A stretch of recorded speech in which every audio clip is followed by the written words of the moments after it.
In recent years, researchers have observed an exponential increase in the amount of plastic waste produced. That is likely due to the vast increase in production and consumption of single-use plastics. Additionally, many companies practice planned obsolescence, which is where their products are made to only last a short amount of time, so then consumers need to constantly renew old and broken products. A lot of plastic waste ends up somewhere in the environment, particularly in large garbage patches in our oceans. When plastic waste is exposed to the harshness of the outdoor environments, they tend to be broken down into smaller and smaller pieces. These pieces of plastic continue to survive in the environment without being integrated into it, as plastics are not biodegradable. Plastic waste can be broken down into pieces as small and smaller than a few hundred micrometers in size. Those tiny pieces of plastics are called microplastics. Microplastics tend to disperse themselves easily throughout the world. One of the worst things about microplastics is not only are they harmful to living organisms that reside within the ocean, but they have an immense impact on the food chain, which is in turn very harmful for humans as well. Microplastics are ingested by ocean organisms through the ingestion of contaminated water that has microplastics in them. Once these microplastics have been ingested way up through the food chain, eventually they have been distributed to basically every living animal, which includes us humans. With these harmful microplastics having an effect on basically every living animal, it really shows how much of a problem that they really are. As microplastics are integrating themselves into the environment more and more each day, it is becoming increasingly important to understand how these pollutants are affecting human health.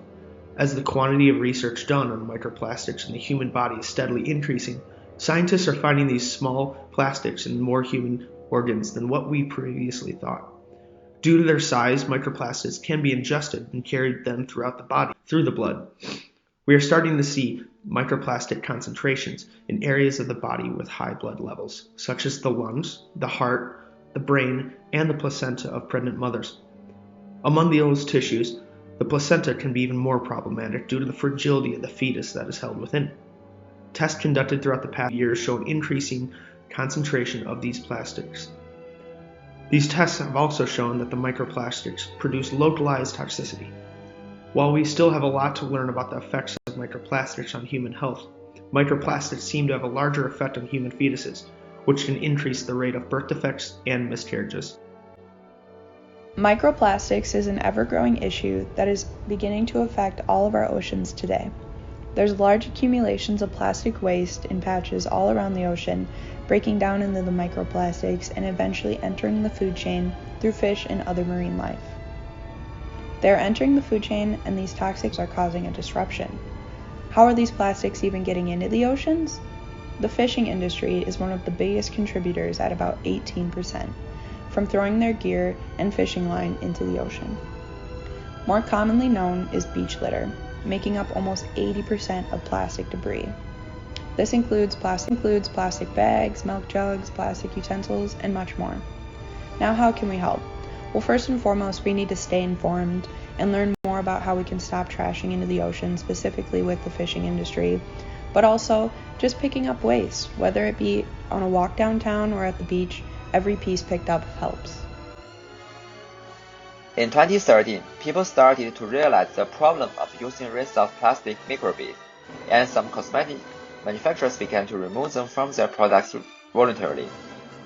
The Netherlands took the first step to stop producing and selling rinse of plastic microbeads, and at least 15 countries or regions have already banned it. In the United States, 9 countries, including Wisconsin, have also passed similar acts, and many other countries or regions are also in the legislation process, like the Australia and the European Union. They plan to adopt the restriction no later than 2022. After understanding the severity, what can we do to fight against this problem? There are different solutions, but we can start by following the 3 easy steps to reduce, reuse, and recycle. These steps will allow us to cut down the amount of microplastic waste we create and bring down the net microplastic pollutants we release into the environment. The first R is to reduce the amount of microplastic particles we release in the environment. We can do this by attaching the filter to the laundry machine drain pipes to trap the microplastic fibers which are released from the synthetic fabrics. Another way to reduce is by reducing the consumption of single-use plastic products, as it is one of the major sources of microplastic particles. To go away from the single-use plastics, we can use our second R of reusing by promoting the use of reusable plastic products. And the third R of recycling is the key to fight against microplastic pollution. Recycling allows us to repurpose plastic waste and use it once again. As a result, reusing and recycling will help us to reduce the amount of plastic waste we generate, and in this way we will be able to fight against the problem of microplastic pollution.